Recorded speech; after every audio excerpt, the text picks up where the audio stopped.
জন্ম নেওয়ার সাথে সাথে তাহানিক করে নিয়ে আসতে হবে। তাহানিক বুঝেন আপনারা? খেজুর চাবিয়ে একবারে গোড়া করে বাচ্চার জিভার উপরে দিয়ে দিবে। চাচি চাচা কোনো আলেম মানুষ পরহেজগার কারো মানুষ কাছে তাহানিক করে নিয়ে আসবেন। এটা বাপ হিসেবে মা হিসেবে বাচ্চার প্রথম কাজ। 7 দিনের দিন মাথা নেড়ে করবেন, একটা ছাগল জবে করবেন, নাম রাখবেন, চুল পরিমাণ রূপা সমমূল্য দান করে দিবেন। 7 দিনের দিন, 14 দিনে চলে না, 21 দিনে চলে না, আকিকা দিতেই হবে। চাঁপাই নবাবগঞ্জের ভাষাতে আপনি তো দিবেন, আপনার বাপকে দিতে হবে, দিতেই হবে। কর্জ করে দিবে, কর্জ ভিক্ষা করে দিবে, দিতেই হবে। কানা ছাগল দিবে, ল্যাংড়া খোড়া। ও তো আর কুরবানি নয়, কুরবানি ভিন্ন জিনিস। কুরবানি মানে ও কুরবানি, আরে কুরবানি মানে, কুরবানি মানে দেখো চোখ ঠিক আছে কি না, কুরবানি মানে কান ঠিক আছে কি না, কুরবানি মানে লেজটা ঠিক আছে কি না, কুরবানি মানে দাঁত উঠেছে কি না, কুরবানি মানে পাটা ঠিক আছে কি না, কুরবানি মানে খোরগুলো ঠিক আছে কি না, কুরবানি মানে মোটা তাজা কি না, কুরবানি মানে নগদ জান্নাত। এরকম ভাগে কুরবানি নিয়ে ব্যস্ত। ভাগে কুরবানি কেন নিয়ে ব্যস্ত? হুজুরে বলেছে, কে বলছে ভাগে চলবে না? আমি বলেছি ভাগের কোনো হিসাব নিকাশ নেই। টাকা বেশি আছে উট দিয়ে কুরবানি দিতে হবে, টাকা কম আছে গরু দিয়ে, টাকা কম আছে খাসি দিয়ে, টাকা কম আছে ছাগি দিয়ে, টাকা কম আছে ভেড়া ভেড়ি। নিচে নামে আসতে থাকেন নাকি নাসির? ভেড়া ভেড়িতে তো কম দাম সবচেয়ে, তো ভাগে গেলেন কেন? কে বুদ্ধি দিল? আমি কোনোদিন বলিনি ভাইজান, 90 সাল থেকে আমি কোনোদিন বলিনি। ও তো ভিন্ন জিনিস। রামাজানের শেষ দশকের চেয়ে কুরবানি জুলহিজ্জার প্রথম দশক বেশি দামি। 3টা কারণে: 1 কুরবানি, 2 হজ, 3 আরাফা। এই জন্য রমজানে আছে মাত্র একটা লাইলাতুল কাদর, আর জুলহিজ্জাতে আছে কয়টা? 3টে। এই জন্য ওইটা বেশি দামি এটার চেয়ে। কুরবানি মোটা তাজা সুন্দর ঝকঝকে টকটকে, টাকা বেশি খরচ করে একবারে এক কাজ 10 বার দেখবেন, বাপে দেখবে, বেটা দেখবে, কাজের লোক দেখবে। আরে দেখলে টাকা পরেও ঝকঝকে কি না দেখ। বুঝাতে পারিনি কথা মনে হয়? টাকা কত লাগবে সেটা পরে, একবারে কান দেখ, পা দেখ, লেজ দেখ, দাঁত দেখ, এগুলো দেখ মোটা তাজা কিনা, সুন্দর দেখ, ঝকঝকে। জান্নাত কিনবো সেই জন্য। আর আঁকিকা ভিক্ষা করে প্রয়োজনে। ভিক্ষা করবো কেন আব্দুর রাজাক সাহেব? অত নিচে নামেন কেন? আমি ওটা আমার গতি তাই বলেছি, আমি ভিক্ষা করতে বলিনি। আমি কথার গতি তাই সেটা বলি। আমি অত নিচে নামতে চাইনি। কর্জ করে দিবেন, ঋণ করে দিবেন, দিতেই হবে। কানা ছাগল দেন, খোড়া দেন, ল্যাংড়া দেন, 3 মাসের দেন, ওদের দিতে হবে, এটা জরুরি। বাচ্চা হাঁটতে শিখেছে, এর কাছে দোয়া নেন। বাচ্চা নিয়ে যে পরহেজগার মানুষের কাছে নিয়ে যান, বলেন চাচা আমার ছেলেটার জন্য মাথায় হাতে একটু দোয়া করে দেন তো চাচা। হুজুর আমার ছেলের মাথায় হাতে একটু দোয়া করে দেন। সাহাবীগণ কত প্রমাণ, রাসূলের কাছে গিয়ে বলছেন আমার ছেলেটার জন্য দোয়া করে দেন। আল্লাহ রসুল ছেলেকে কোলে নিয়ে মাথায় হাত দিয়ে দোয়া পড়ে দিচ্ছেন। কত হাদিস। সব সময় বলবেন চাচা আমার ছেলেটার জন্য দোয়া করবেন, আমি আমার ছেলেটাকে একটা উচ্চ শিক্ষিত করতে চাই, দিনের বড় খাদেম করতে চাই। এই দেশের মানুষ যেন তার মুখের উপরে দাঁড়িয়ে সাহস করে কথা না বলতে পারে, এরকম একজন বিদ্বান করতে চাই, যার কথা জাতি শুনবে। এটা স্বাদ নিয়ে আমি দিন কাটাচ্ছি। চাচা আমার ছেলের জন্য দোয়া করবেন, খালা আমার ছেলের জন্য দোয়া করবেন, খালা আমি এটা চাচ্ছি। আপনার মুখখান খুলতে পারেন না মানুষের কাছে? কথা বুঝাতে পারিনি মনে হয়। 1 মেয়েকে বিদ্যা শিখিয়ে দিল, 2 শিষ্টাচার শিখিয়ে দিল, 3 ভালো চাল চলন করলো। এই সদাচরণ, ভালো চাল চলন করলো, মেয়ের সাথে খাস্টা মেস্টা আচরণ করলো না। তাহলে বিচারের মাঠে মেয়েরা অন্তরাল হবে। তো ছেলে মানুষ করে কি হবে? ছেলে ভালো হলে আপনার জন্য দোয়া করবে, বাস এটাই। জিম্মেদারি পালন করতেই হবে, ওকে ভালো করে পড়াশোনা শিখাতে হবে। সলাত আদায় করে কিনা ঠিকভাবে দেখতে হবে। সলাত আদায় করেছো? কোথায় গেছিলে তখন? কোথায় গেছিল? দাঁত খুলে দেবো একবারে। আজানের সাথে সাথে মসজিদে গেলে না কেন? বাপ আপনি বলবেন, এই জন্য তো আপনি বাপ, ওই জন্য তো মা। এই জিম্মেদারি আল্লাহ রাসূল আপনার উপরে চাপিয়ে দিয়েছেন, আপনার স্ত্রীর উপরে, দুইজনের উপরে চাপিয়ে দিয়েছেন। তো এখন মুসাল্লি বলছেন, ভাইজান দুইটা মেয়ের, একটা মেয়ের কথা বলেন ভাইজান, একটা মেয়ের কথা বলেন, কিছু বলেন। আমাকে বলছে মিরপুরের মুসাল্লি। তাই আমি বলছি ভাইজান একটা মেয়ের কোনো কথা নেই, আল্লাহ রাসূল বলেছেন কে যদি দুইটা মেয়ে লালন পালন করে সেই পিতার আমি জান্নাতে একসাথে এইভাবে থাকবো। তখন আল্লাহ আঙ্গুল জমা করে দিয়েছে। আর বলেছেন কে যদি এতিমের লালন পালন করে তো সে লোক আর আমি জান্নাতে এভাবে থাকবো। একটু ফাঁকা করেছেন, বুঝতে পারেন না মনে হয়। এতিম জামিয়া সালাফিয়া 519 জন এতিম আছে। কতজন? 519 জন। প্রতিষ্ঠান কিন্তু আপনার, আমি বলতে এসেছি আপনাকে জানানোর জন্য।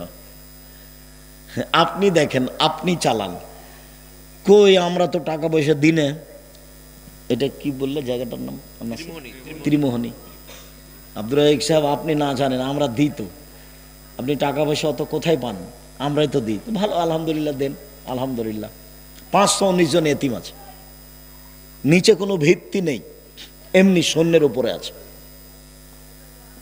মানে একটা কমিটি দিয়ে প্রতিষ্ঠান চলে, ওরা টাকা পয়সা দেয়, এরকম জামিয়া সালাফিয়া নয়। জামিয়া সালাফের শিক্ষক জানে না কিভাবে প্রতিষ্ঠান চলে। কেউ জামিয়া সালাফের ব্যাপারে মুখ খুলতে পাবে না, কোথাও কেউ আদায় করতে পাবে না, সব নিষেধ করা আছে, জরিমানা হবে আদায় করলে। শুধু আমি বলি সরকারি পয়সা দিয়ে জামিয়া সালাফে চলে না। আপনি আর আমি দিই 2000, 5000, 50,000, 1 লাখ, এভাবেই চলে, চলছে আলহামদুলিল্লাহ, ভালো অবস্থায় আছে। দেশের সবচেয়ে বড় প্রতিষ্ঠান। আর অত শিক্ষক বাহির থেকে নিয়ে আসার সাহস করাই কঠিন। এক একজনের বেতন 70, 80 হাজার, 1 লাখ করে বাহির থেকে এসে আছে। তাদের খাওয়া ভিন্ন, সৌদি আরব থেকে যারা এসেছে তাদের খাওয়া ভিন্ন, আমরা যারা আছি আমাদের খাওয়া ভিন্ন। আপনার এই প্রতিষ্ঠানটা চালান, ভালো করে চালার চেষ্টা করেন। সম্মানিত দিনী ভাই বোন, কাছাকাছি চলে আসলাম। এবার এদিকে দেখেন, আল্লাহ রাসূল বলছেন, শোনো, আল মুমিন লিল মুমিন কাল বুনিয়ান। একজন মুসলমান আর একজন মুসলমানের সাথে প্রাচীরের মতো থাকবে, এইভাবে। এবার আল্লাহ রাসূল বাস্তব দেখাচ্ছেন, এইভাবে দেখো দেখো দেখো দেখো দেখো। সুম্মা সাব্বাকা বাইনা আসাবিহি, আঙ্গুলকে আঙ্গুলের মধ্যে ঢোকালেন, এইভাবে যেমন লেগে গেল একটা আরেকটার সাথে। মুসলমান আছে একজন আর একজনের সাথে এভাবে। আপনি দল করবেন, যদি আমি আপনার বিরোধী দলের লোক হয় আর যদি আমি বিপদে পড়ি, তাহলে আপনি বলবেন ঠিক হয়েছে, ঠিক হয়েছে, ঠিক হয়েছে। এটা কি টিকলো? আমার চোখের দেখা বিরোধী লোক বিপদে পড়েছে, সেজন্য উনি গরু জবাই করলেন, আমার চোখের দেখা। আর যেটা আমি বলি সেটা আমাদের গ্রামের ঘটনা। 2 ভাই গন্ডগোল করে মারামারি করে জমি ভাগ করতে করতে ঢেঁকি কেটে ভাগ করে নিয়েছে। এটা কোন আচরণ? আবার বলছে যে থাম, তোর এখানে যদি আমি বাড়ি চলে যাই এখান থেকে, এমন মানুষের কাছে আমার ভাগ বিক্রি করব যে তোকে গুতাতে পারে। ভাইজান বুঝতে পারলেন এটা কথা কি? 2 ভাই কিন্তু ঝগড়া লেগে বলছে যে আমি তো চলে যাবো এখান থেকে, তা আমার ভাগটা তোকে দিব না। এমন লোককে দিব যে তোকে কি করতে পারে? খোঁচাতে পারে, গালি দিতে পারে, মারতে পারে, জেল দিতে পারে, আজতে দিতে পারে। তাহলে ছাড় দেন, ছাড়। আচ্ছা যাক, ছাড়ের ব্যাপারে কি বলেছে? ঘটনা বড় ভাইয়ের কারণে ঘটেছে। ঝগড়া কার কারণে ঘটেছে? বড় ভাইয়ের কারণে। ক্ষমা নিবে কে? ছোট ভাই। এটাই নীতি। ঝগড়া কার কারণে হয়েছে? বড় যা, যা বুঝেন আপনারা, বড় যা, 2 ভাইয়ের 2 স্ত্রী, বড় জায়ের কারণে ঝগড়া হয়েছে। ক্ষমা নিবে কে? ছোট যা। বুবু আপা ভুল হয়েছে, চল আমরা এক মায়ের ছেলে মেয়ের মতো করে বসবাস করি। সকালে বলবে, সন্ধ্যায় বলবে, রোজ বলবে। আপা বলে ডাকবে, বুবু বলে ডাকবে, সম্মান দিয়ে ডাকবে। আসার সাথে সাথে তাড়াহুড়ো করে উঠে 4টা বসতে দিবে ওই যাকে, যে যার সাথে কথা বন্ধ আছে। আগামীকাল সন্ধ্যা হতে হতে কথা চালু করতে হবে যে কোনো মূল্যে। আমি তো চেষ্টা করি। মৌলানা সাহেবকে আমি বলছি, মৌলানা সাহেব আসেন, জামিয়া সালাফের সব বলে না আসেন, তা হাসছে। আসেন না, হাসছে। তখন যে আপনার বাপও পারবে না, আমাকে ডাকেন, আপনাকে ডাকে বলার মুচি দিয়ে ডাকেন, মুচি দিয়ে, খালি বললেই চলে যাব। এর অর্থ এই নয় যে আমি রাস্তায় পড়ে আছি। তার মানে আমার কাছে কোনো প্রতিশোধ নেই, আমার কাছে কোনো হিংসা বিদ্বেষ নেই। কেউ যদি গালি দেয় খুব, দিতে দিতে বন্ধ করে, তখন আবার আমি রিং দিয়ে বলি, ভাইজান মোবাইলের টাকা কি শেষ হয়ে গেছে, মনে হয় গালি বাকি ছিল, আর একটু দিয়ে নেন যদি থাকে। শুরু করে আমার মা দিয়ে, আমার বোন দিয়ে, এগুলো দিয়ে শুরু করে ও। আমি তার প্রতিশোধ নেওয়া বুঝে পাতাই পড়ি না আমি। ওটা ছাড় দিতে শিখেন, ছাড়। বড় ভাইকে সম্মান করতে শিখেন বাপের মতো, বড় যাকে সম্মান করতে শিখেন মায়ের মতো। প্রতিবেশীর সাথে ভালোভাবে কথা বলার চেষ্টা করেন। প্রতিশোধ নেই, প্রতিবাদ নেই, প্রতিশোধ নেই, প্রতিবাদ নেই। শেষের দিকে চলে এসেছি। রাসূল সাল্লাল্লাহু আলাইহি ওয়াসাল্লাম বলছেন, আল মুমিন লিল মুমিন কারাজুলিন ওয়াহিদ। সারা পৃথিবীর মানুষ একটাই, সারা পৃথিবীর মানুষ একটাই। ইনিস্তাকা আইনহু ইস্তাকা কুল্লহু। যদি চোখ ব্যথা করে সারা শরীরে ব্যথা বুঝে, যদি মাথা ব্যথা করে সারা শরীরে ব্যথা বুঝে। তার মানে ওটা আমার ভাই, ওর সাথে গন্ডগোল মানুষ মাত্র হয়ে যেতেই পারে। ও একটু বিপদে পড়েছে, তাড়াহুড়া করে যেতে হবে। ভাইজান কি খবর, ছেলে অসুস্থ নাকি, অ্যাম্বুলেন্স লাগবে, ডাক্তারের কাছে যাব, কি করা লাগবে বলেন। এর নাম হলো একসাথে থাকা, এক শরীরে। বুঝাতে পারি না কথা মনে। সব সময় সুবিধা অসুবিধায় থাকতে হবে প্রতিবেশীর সাথে, পাশের লোকের সাথে। হিংসা এমনিতে জন্ম নেই। এই যে এখানে পাশাপাশি দুইটা দোকান, আমার একটা আপনার একটা, খালি লোক আসে আপনার দোকানে কিনে, আপনার দোকানে কিনে, তখন আমি খালি খালি বিষ করি, মনটা খুব খারাপ হয়, খুব মনটা খারাপ হয়। এবার একটা লোক আমার কাছে এসেছে, তখন আমি বলছি, এই ওখানে যাস কেন, জানিস না যে 20 টাকার জিনিস 40 টাকা ধরে, জানিস? দেখেন হিংসা। আল্লাহ রাসূল বলছেন, সবচেয়ে ভালো মানুষকে, আলোচনার শেষে, সবচেয়ে ভালো মানুষকে, নিরাপদ অন্তর যার, সত্যবাদী মুখে যে, সেই সবচেয়ে ভালো মানুষ। নিরাপদ অন্তর যার, মুখে সত্যবাদী যে, সেই সবচেয়ে ভালো মানুষ।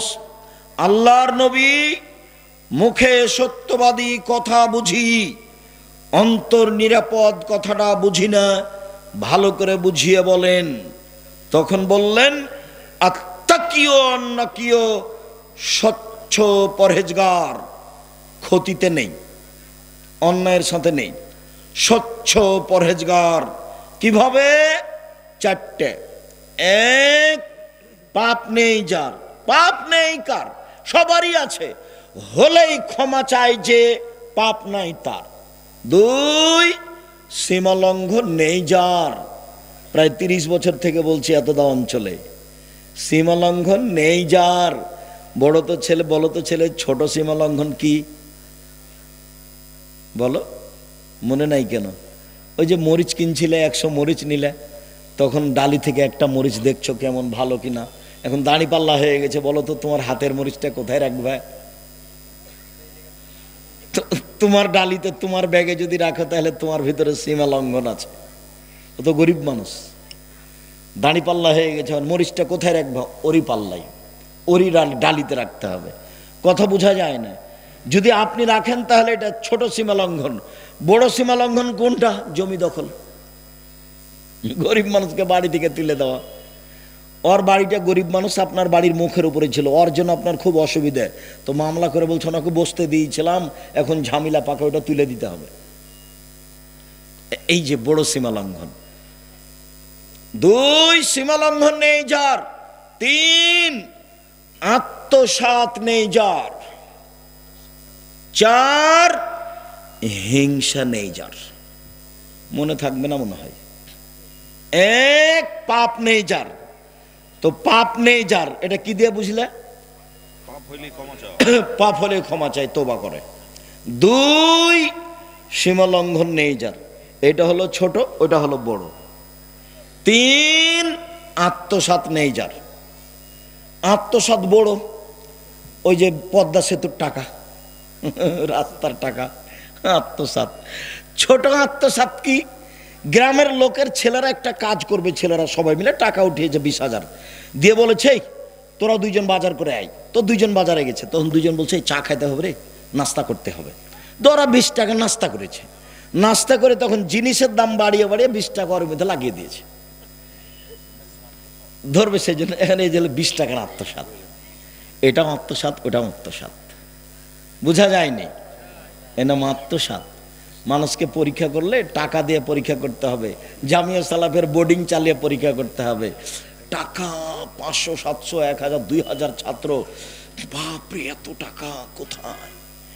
হাট বাজার করতে প্রতিদিনই যায়, কিভাবে ঠগায় কিভাবে ঠগায়। তখন একবারে অল্প দিনেই 2-3 লাখ টাকা মেরে দিয়েছে। দেখতো খুব সুন্দর, দাড়িও খুব ঝকঝকে। কি ব্যাপার, ঘটনা কি? সবারই সন্দেহ হয় টাকা গেল কোথায়। তখন ওকে ধরা বলা হচ্ছে, কি ব্যাপার এরকম হলো কেন? তখন বলছে আমি আমার কাজে লাগিয়েছি। ঘুরতে ঘুরতে দেখা গেল যে অল্প সময়ে অনেক টাকা মেরেছে। ইন্না লিল্লাহি ওয়া ইন্না ইলাইহি রাজিউন। আল্লাহ রহম করো। শুনুন, ভালো হওয়ার 4টা পথ। 1, পাপ নেই যার। 2, সীমালঙ্ঘন নেই যার। 3, আত্মসাৎ নেই যার। 4, হিংসা নেই যার। হিংসা এমনিতে জন্ম নেয় স্বাভাবিকভাবে। এই যে 2 দোকান পাশাপাশি, বা দেখতে দেখতে একজন বড় হয়ে গেল, দেখলাম কালকে তার 5 লাখ টাকা, আজ না কিলে 50 লাখ টাকা। কিভাবে বাড়লো রে? ওকে দমাইতে হবে। এ দেখেন হিংসা, ওকে দমাইতে হবে, ওকে ঠকানোর চেষ্টা কর, এগুলো হিংসা। বাস, হিংসা নেই, ছাড়, প্রতিবাদ নেই, মামলা নেই, মোকদ্দমা নেই, ক্ষমতা নেই, দলীয় দাপট নেই, মাটির মানুষ নিচে ভাবে থাকি, চিন্তা ভাবনা করে বৈধ পয়সা দিয়ে ব্যবসা করি, ব্যবসা করে খাবো। দিনমজুরি করি যদি, তাহলে সন্ধ্যায় টাকা শেষ হবে। চাকরি করি যদি 25 দিনে শেষ হবে। জমি চাষ করি যদি, অন্তরটা শক্ত হবে। কি করব? পার্টনারে ব্যবসা করি, তো টিকে থাকা খুব কঠিন। একটুতে সন্দেহ হবে, মামলা হবে, মারামারি হবে, তো এটা থাক। ব্যক্তিগত করি, কি দিয়ে করি? চকলেট দিয়ে, কলা দিয়ে, কাপড় দিয়ে, চাউল দিয়ে, কোটি কোটি টাকা দিয়ে বিদেশ থেকে জিনিস নিয়ে আসি। কোটি টাকার মাল আসে চট্টগ্রামে নামে, বলছে যে ঘুষ দিতে হবে, দেন। জিনিস বৈধ যদি থাকে, যদি ঘুষ দেওয়া লাগে, আপনি মাজলুম আরো জালেম, টাকা দিবেন। বিদেশ থেকে জিনিস আনছেন, জিনিসটা বৈধ হতে হবে, জিনিসটা মূল জিনিসটা, যেখানে যা টাকা লাগবে সেটাই দেন। কথা বুঝাতে পারিনি? মূল জিনিসটা বৈধ হতে হবে, মূল জিনিসটাই হারাম, তখন আর হবে না। মূল জিনিসটা হারাম, তখন আর হবে না। সম্মানিত দিনী ভাই বোন, ব্যবসা করে খান, রুজিতে বরকত হবে। অসহায় মানুষ ভিক্ষা টাকা পয়সা পাবে, মা চাচি টাকা পয়সা পাবে। এদেশের প্রতিষ্ঠান আপনাদের টাকা পয়সা দিয়ে চলবে। রাসূলেরও চলেনি টাকা পয়সা ছাড়া, আমাদেরও চলবে না টাকা পয়সা ছাড়া। টাকা পয়সা ছাড়া কোনো পথই নেই, কোনো কাজই করতে পারবেন না। অতএব টাকা পয়সা উপার্জন করতে হবে, এই কথাই ঠিক, বৈধভাবে করতে হবে। আর বউখানকে একটু ভালো হতে হবে, হুঁশিয়ার। বউখান যদি হস্তিনী হয়, ওর খালি ধান্দা কাপড়ের, ওর খালি ধান্দা ঢং, তাহলে সুন্দর হবে না সংসার। ওর অভ্যাস হতে হবে এইভাবে। শুনুন, আমি এতদ অঞ্চলের গ্রামের মেয়ে, লবণ ভাতেই খুশি। যেই কাপড়ে আপনি খুশি, সেই কাপড়েই আমি খুশি। চিকন কাপড়ে আপনি খুশি, তো আমিও খুশি। মোটা কাপড়ে আপনি খুশি, তো আমিও খুশি। যেভাবে আপনার চলে, সেভাবে আমারও চলে। আপনার সেবা করে আমার জীবনটা মিশিয়ে দিতে চাই। আপনার সাথে থেকে আমি জান্নাত পেতে চাই। আমি কোনো অভিমান করতে চাই না, অভিমান নেই। অভিমান কি জিনিস? একদিন তুমি আমাকে ঢাকা যা চিড়িয়াখানা নিয়ে গেলে না, একদিন তুমি আমাকে দিনাজপুরের স্বপ্নপুরী দেখাইলে না, একদিনও তুমি আমার জন্য ভালো শাড়ি কিনলে না।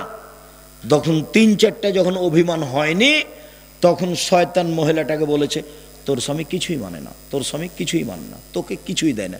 বল যে তোর ভাত খাবো না, তোর ভাত খাবো না, তোমার সাথে আমি থাকবো না, তুমি আমার কোনো কথাই শোনো না, তোমার সাথে আমি থাকবো না।